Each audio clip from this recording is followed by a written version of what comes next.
joined us now. Welcome to the program. Alex Hanser here. I'm going into town and I'm listening to a little bit of NPR, which I'm not a fan of. Without seeing it through the lens of current events. What I want to say is this: as someone that doesn't support Trump, that sees him a part of the New World Order, don't tell me that NPR is exposing the New World Order or the real globalism. Being so immersed. All right, we'll turn that down. We'll talk about it. So the people that are lined up to oppose Trump aren't exactly the people that we can trust. Now, do you see how this is working? Do you hear me now? I always feel so inspired going up and down this hill. All right, so we got Madonna.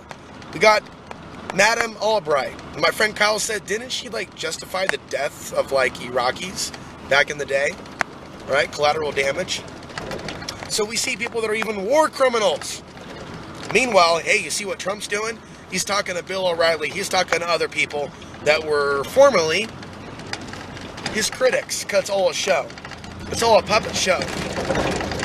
So they've used this Donald Trump character to ignite a civil war. And you got people that are supporting Donald Trump that are so angry about what the protesters are doing. Some of them, not all of them. You can't, I put the camera down when people are driving towards me. You can't marginalize old people in the same box. I've seen Mike Adams of Natural News, heard him on his podcast, call for these protesters to be deported in North Korea. Oh man, this is a whole new slew of rhetoric. Talking about people losing their First Amendment rights is one thing, and then going to the next level, deportation, murder. In some cases. Some cases people are calling for murder. Whether it be them blocking the road or just in general. Marginalizing the whole left. And then we see Alex Jones. Now he's out there as a dark influence to people that are following his cues. Okay? Alex Jones, and he's a Middle Eastern man who has a different political view. The Middle Eastern man says, Alex, these women, they're the revolution. Regardless of what you thought about that man's statement and Clinton, you don't got to respond and go below the belt and go, yeah, are you of the Islamic Jihad? Look at that. So I'm in the second gear so I can go down this a little smoother. So that's below the belt, asking someone if they're with Islamic Jihad. And it's really unfortunate that our country is divided by design. This is why I prefer to be in more of a rural area. I don't want to be in a dense population area. I don't want to be in an area where there's a lot of racial tensions. I don't want to be living a lifestyle where I have to deal with a lot of the public. I'd rather be poor and live alone, okay, and live within my means, okay. I got land payments. I'm not squatting on land. I have responsibilities. But I'm also living within my means, and I mean definitely, under $1,000 a month. Some people need 2,000 or 3,000, and they live in these cities, and these cities have all these problems, and they're renting something they're not going to own, and they're living in close proximity to people they would consider to be their political enemy. I was really considered, for those that just don't know yet, that are still new viewers, they're like, well, how can you be against Trump and not be of the left? Answer, you be a real authentic conspiracy theorist, a real truther. That's it. And you find out, what does that mean? I'll do a separate video. Well, what does it mean to be an independent? A nonpartisan, quote-unquote, truther. Without being co-opted and following especially nowadays, the actions of Alex Jones, or even listening to that man's broadcast. What I'm saying is, all the world is a show. Alex Jones is out there misleading people and acting like a fool. And so people think conspiracy theorists, they think freak show. They don't think authentic. And a lot of people that have gotten deep into conspiracy research, especially in the public, speakers, writers, authors, videographers, documentary filmmakers, YouTubers, the list goes on and on, radio show hosts. Man, only a few of them. Let me know in the comment section which people you think have really stayed true to their roots.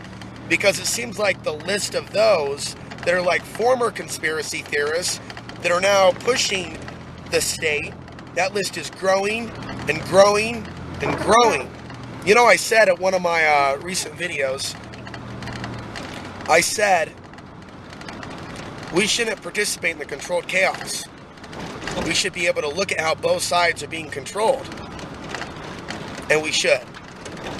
From the Trump supporters to the controlled resistance to Donald Trump. The system is controlling both sides.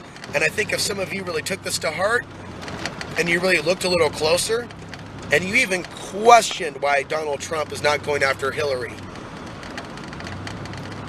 release that hate from your heart towards this other political group that you think is your enemy. We have been divided by design. They have divided us by design.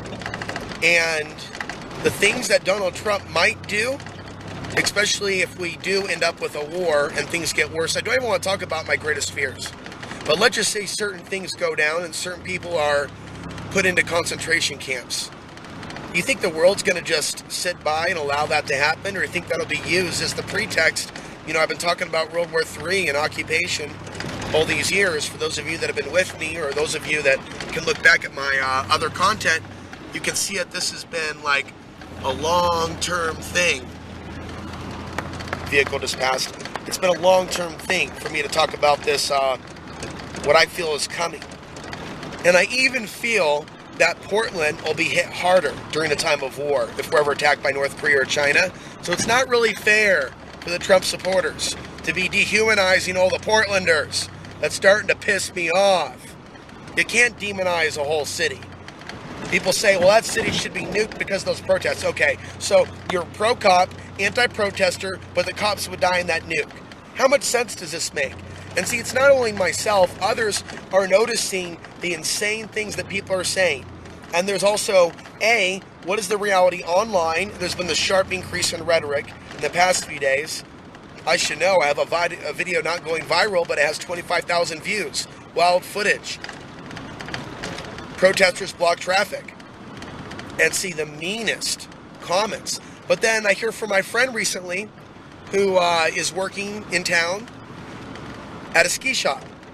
And so he hears the things that the tourists from Texas come up and say, the instigation to get involved in political dialogue.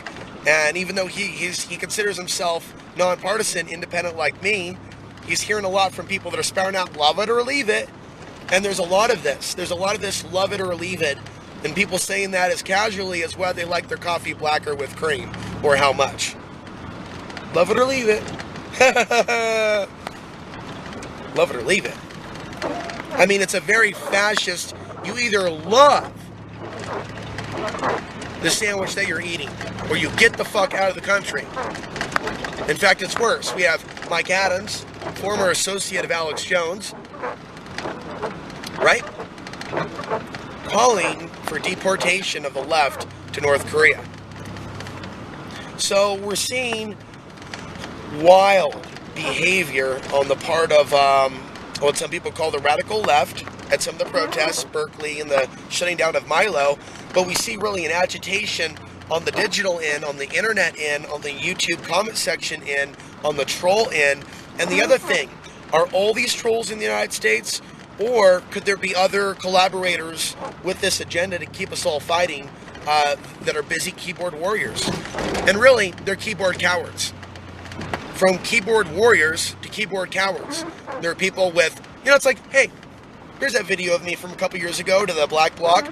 Take off your mask if you're tough guys. There's video of me calling out the crazy behavior. Well, I say to those haters, even racists and people obsessed with white genocide, where's your content? Why don't you take off your mask? Huh? What's your identity? Why are you commenting on this channel with a John Doe? Why don't you have a message? Why don't you have your own content? And the people that do have their own content, few of them are putting out good content.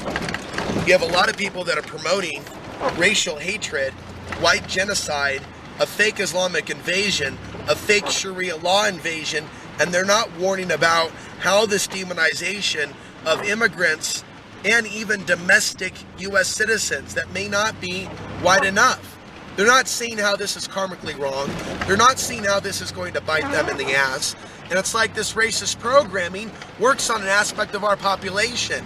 And if you want me to give you my spiritual take, it's like the evil of this world is harvesting souls. It's like this is soul harvesting season. I've talked about this for a number of years, and it's happening regardless of your political persuasion or racial background. It's like there is a summoning of evil within the hearts of man and woman worldwide. And we have to resist this. We have to resist those temptations. We have to resist that level of evil. We have to resist that level of corruption. We have to resist that level of programming. We have to keep moving forward. Take note. Take note. There are people being demonized on this planet, being called things, put into a box, labels, because they want to see the world change to something more evolved than what the world currently is. And we're divided. They're the alt-right. They're the radical left. Now fight, fight, fight, fight. They're the radical left. They're the alt-right. Now fight, fight, fight, fight. And they show you who the players are. And they don't shut down the actual media outlets that they say are hateful. In fact, we see CNN, as I said before in other videos, promoting Alex Jones. We see Obama and Hillary dropping the name of Alex Jones. They want a controlled resistance. They're not trying to shut that man down. Okay? That man functions in a very specific way. And now he's behaving in certain particular ways, and he looks like he hates himself. Alex Jones hates himself. You can see in that video where an ex-fan confronts Alex Jones on his Trump endorsement. That screenshot the beginning. That look of disgust. Not only traveling with multiple bodyguards, because he knows what he's doing is wrong. He has that look of absolute disgust. He has that look on his face that he's been abusing his mind, abusing his spirit, abusing his body. Yes, there is much temptation, ladies and gentlemen, and I bring this message to you from a spiritual perspective, not a religious one, and we need to stay out of the controlled divide. It seems that I've been saying this for a long, long time, and it seems that I've been talking about almost a spiritual evil that's beyond man.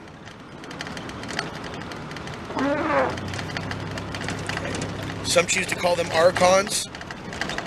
Some have other names for it. Some don't take it that far. But there is some sort of a spirit of evil and corruption that's alive right now. And it's using multimedia worldwide, the digital media and digital spectrum, to brainwash people into this fight or flight, fight nonsense. And it's over the top. It's over the top. And people are like, I don't understand. Why would aliens have any interest in humanity? They're so short-sighted. Why does it have to be something that's an alien or beyond this world? Maybe just beyond our understanding. Beyond our sight. Beyond our ability to fully understand. But there are pieces of it that I think some of us may have embedded within us. A truth within us that we have the gift to communicate to the world. It was good to see an old friend come by and visit. And me and him talked, and we did some podcasts. I'm going to be uploading those. He's got some great material. It's like I'm talking about, it's not that humans are inherently evil. It's that they try to hijack consciousness to lead us to do evil things to trap us into this matrix. And I don't know everything, and I don't have a crystal ball, but that's what I'm seeing.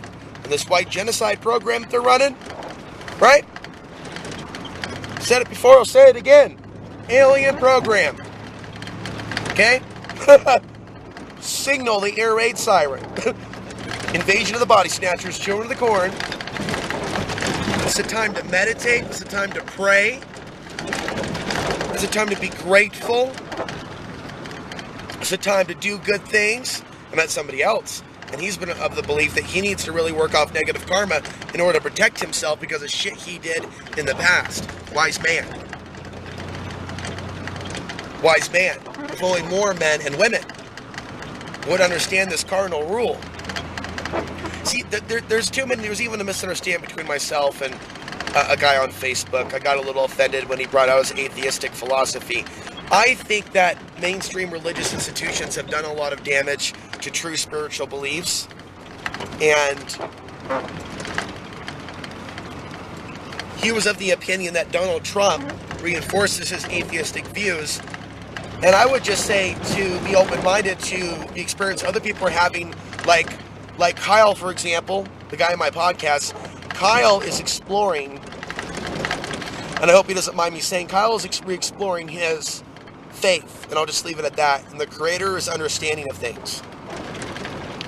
As well as, he mentioned that he had been exploring meditation more and more. And so, I want to wrap up my thoughts here, something positive, Like with 9/11, we awoken to the eye of Sauron, a great evil, a great deception that led to the death of millions, that led to a domestic police state, a deception that kept on giving and keeps giving to this day. Well, now we're seeing like the delayed response of the racism and people being demonized that are of Middle Eastern descent, and the actions of Alex Jones, where he was actually exposing 9/11 and talking about Middle Eastern people being tortured and killed. That's right. People should be literal with what's happened to Alex Jones. And the left isn't even doing that. I guess what I'm saying is, it's like we're facing off against evil 2.0 big time. And we can see it in the current events taking place. And the answer is to have faith in something greater than yourself, to do the right thing and not succumb to the fear of this world. Because that's what they live on. They live off this machine of fear. Fear of persecution. Fear of death camps. Right? Fear of other people that might lead the wrong person to the house. I've experienced that as well.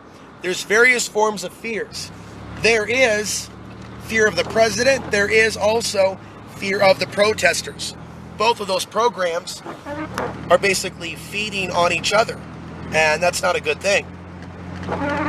That's not a good thing in a situation to where you have spiritual parasites, even if you choose to call them demons, and they're feeding on that fear. Grant Chisholm, if you're listening, this is what I want to say to you about the situation, Okay, we're in the right gear. I just want to make sure, because I'm going from 4-wheel drive to 2-wheel drive. If you're putting people in fear because of things that you're saying, how are you serving the Creator? Or how are you walking in the footsteps of Jesus? I may have offended you and or hurt your feelings. That wasn't my intention for calling you a fake Christian. But see, I look into your eyes and I see a person that's also emotionally reacting to what's going on in Portland. And you want to be a part of the solution, raise people's awareness to a level where they can see what's happening to our beloved city, because I'm assuming that you're from there as well. The thing is, we get caught in the divide and conquer game. And we forget the teachings of Christ. And we forget about the trappings of ego. And there are so many people out there that think that they're doing God's work, when in fact they don't even realize the workings of Satan in our day and age, in politics, behind Trump, behind Obama, behind Bush, behind Hillary, behind them all. But why sit there and act like the left-right paradigm has been dealt with, and now we have like an anti-establishment candidate in office that has been sent by God? And the argument that I'm making, that others are making, that is blasphemy, that is questionable. It is questionable that any real Christian would do that. So, segue, we're talking about Alex Jones influencing so many, as we see some people say that God sent Donald Trump, and we should thank God for Donald Trump. They say that on the heels of Alex Jones saying that on his channel. Now, as this civil war rhetoric is ramping up domestically within our country, we are seeing Alex Jones say in a recent video, "I would die for Donald Trump." Alex Jones says in a recent video, "I would die for Donald Trump." So he's setting a precedent for a civil war, and whether it's going to happen sooner or later, I don't know. But we are definitely advancing in, say, the last few days at a faster rate. Things definitely seem to be accelerating. My hope is that this is just another one of those flares, if you will, no pun intended, as in solar flares. We are going into solar minimum. Hopefully this is just a flare, a cyclical event, and that society is not going to completely fucking lose it. We still don't know for sure, without a crystal ball, without having all the answers or the mind of God, to know whether or not we're going to go through something like Nazi Germany or something that may be worse than Nazi Germany. But as we ponder that, I'm going to ponder the importance of doing the right thing and speaking your truth and being intelligent enough, spiritually grounded enough to do it without falling into the left-right paradigm. I'm Alex Ansary, signing off for February 7th in the year 2017.